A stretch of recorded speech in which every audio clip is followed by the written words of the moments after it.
Well, thanks very much for that introduction. First, may I acknowledge the traditional owners of the land we meet on and pay my respects to their elders, both past and present. Peter Abigail, Australian Strategic Policy Institute. Can I also acknowledge Commissioner Greg Mullins and thank you on behalf of Australians and on behalf of your tremendous rescue team that went over to Japan recently, and before that, of course, Christchurch.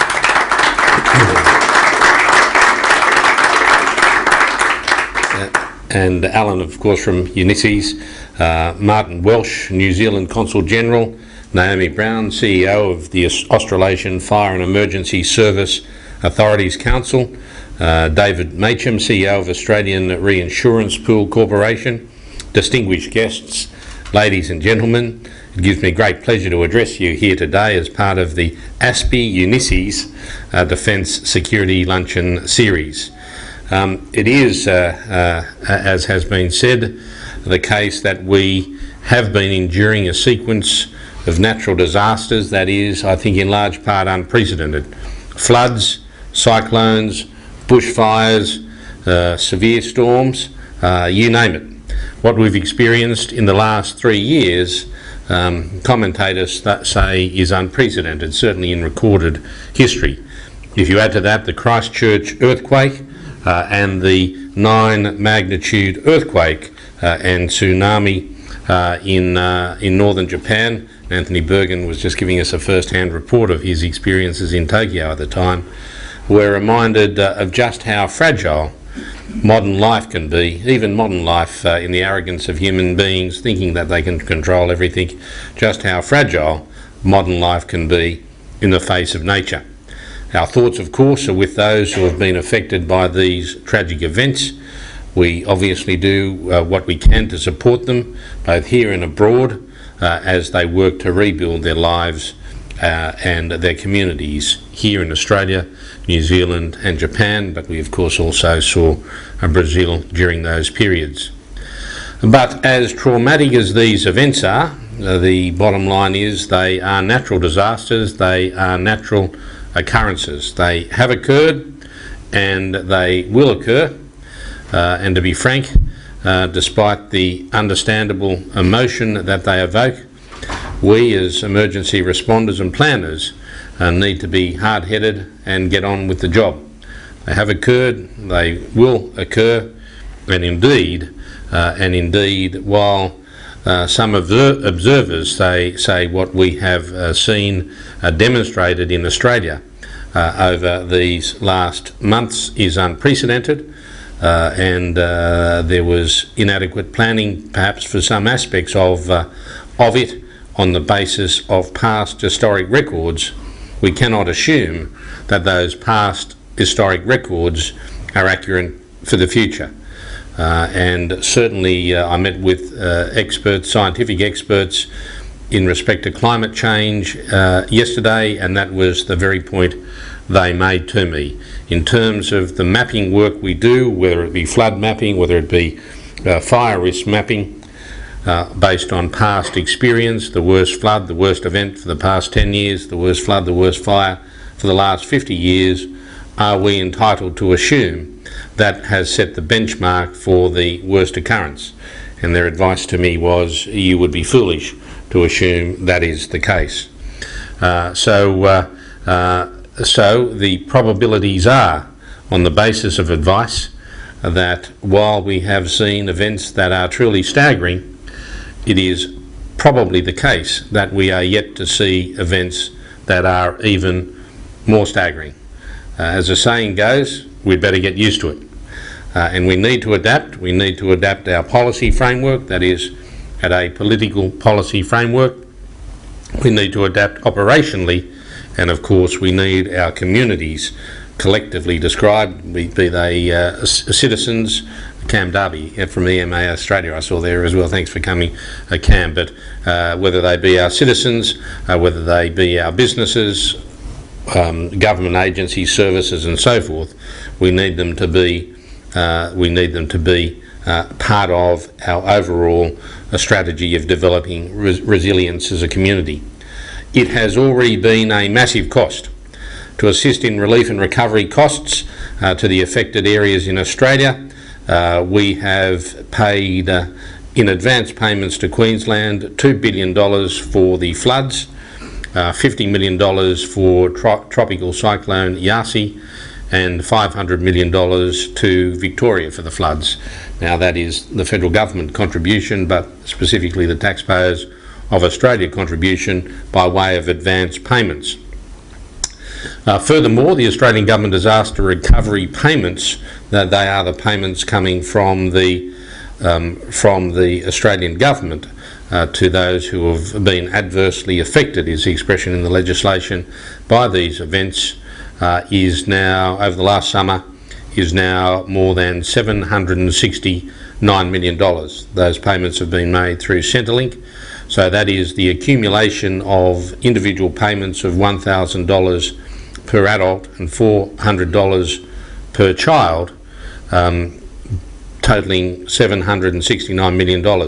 That is in addition to the natural disaster relief and recovery arrangements which we share in partnership with the states, which arrangements include not only personal hardship payments but also compensation to business, clean-up and recovery grants, obviously the restoration of infrastructure, which is an imperative, but they are direct payments to individuals.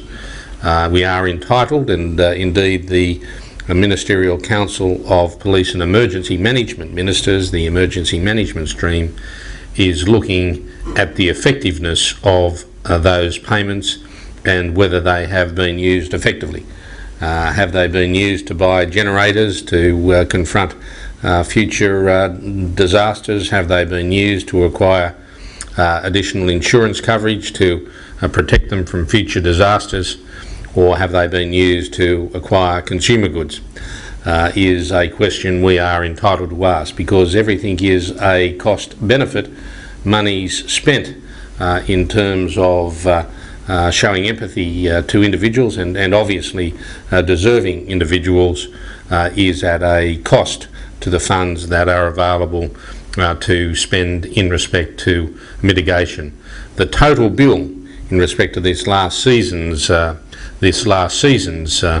exposure to natural disasters is estimated to be $5.6 billion, and the final cost to the Australian economy may be more than that, and particularly when you factor in the potential consequences of the natural disasters in New Zealand and also in Christchurch, because they are all connected in a sense, connected particularly in respect to Japan, because it is probably on the figures, although some discussion, probably our second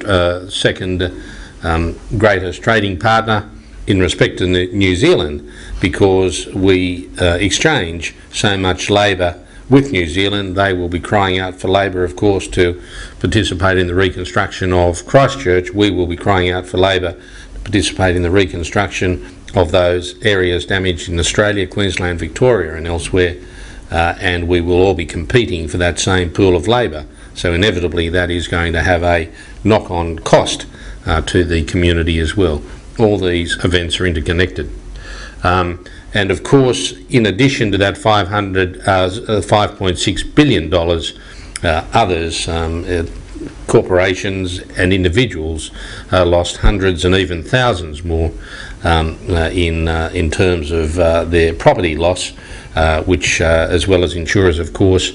But there will be literally thousands, and we were talking earlier of the psychological consequences, who have been traumatised and displaced. Their lives have literally been turned upside by these events.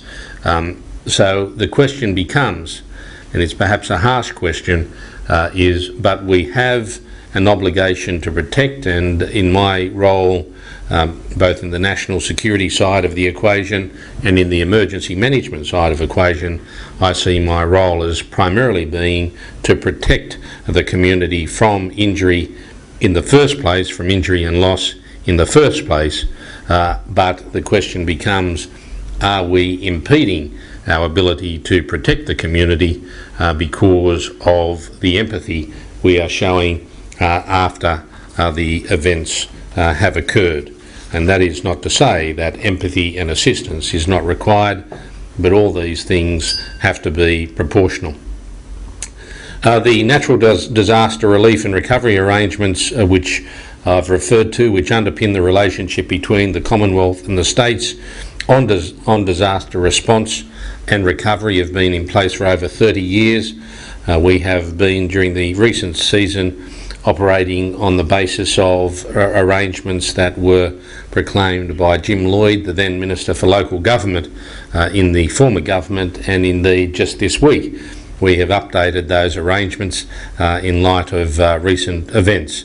And for the most part, these arrangements have proven effective. Both the state, territory, all the state, territory and Commonwealth governments have an interest in the assessment and in turn the payment that goes out and the liability incurred with that cross-checking in place. But I believe we have to start thinking more expansively how we can address the question that I raised if we want to minimise the impact of disasters on the Australian community.